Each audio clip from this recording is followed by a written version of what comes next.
Alrighty, so today we're going to be looking at assessing overuse injuries in throwing athletes in their throwing arm. So first we want to delineate any differences between the throwing arm and the non-throwing arm. So the throwing arm, we're going to have greater external rotation, about 7 degrees compared to the non-dominant arm, and then we're going to have 7 degrees approximately lesser internal rotation.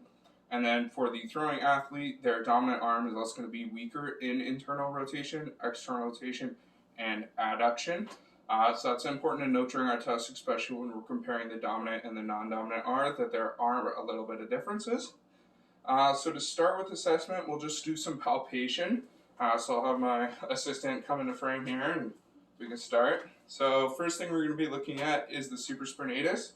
So we're just going to be looking in the subscapular or suprascapular fossa. So we just want to try to get right under the trapezius and look for any atrophy. And then we're going to compare that with the other side. And then I'll just turn it around. And then the other muscle we can palpate is the infraspinatus. So we're going to be looking in the intrascapular fossa. So locate the medial and the lateral border of the scapula, and then inside there. Alrighty, and we're just looking for any atrophy that could be caused by a tear of some sort. Alright, we'll flip you back around here, and then the last place we're going to palpate is just the biceps tendon. So right up here, and then if we have any soreness, that could be the cause of a biceps tendon.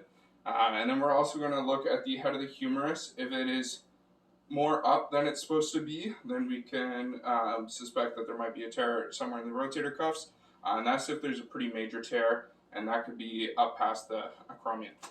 Alrighty, and then we're getting to our range of motion test. So one thing we want to be careful about is using a active range of motion instead of a passive range of motion, because that passive range of motion can be maintained through an injury by compensation of the other muscles. So we'll start with the lift-off test. I'll turn you around here again.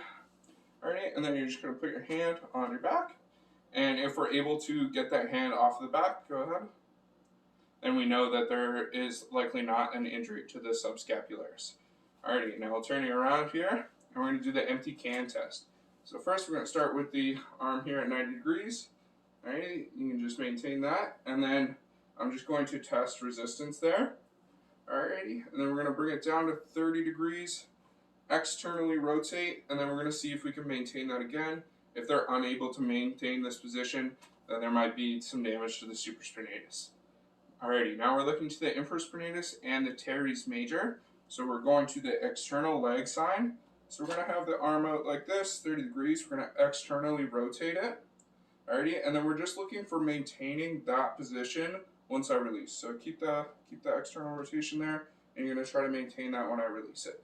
So if we see the arm come forward a significant amount, then there could be damage to the infraspinatus or the teres minor. And then just looking at the teres minor, we're going to do the hornblower sign. So we're going to bring the arm up into flexion, 90 degrees in the elbow here. So let that bend. Alrighty, and then I'm going to try to externally rotate the arm here. And if she's able to maintain resistance against that, then that's a negative sign. So if she's unable and I can twist the arm out pretty easily, so just let me twist it out, then that's a sign of damage to the teres minor. Alrighty, so any of those, if we see a positive sign, then it's going to correlate that there might be a tear to the tendon or a tear to the muscle from the overuse. Thank you.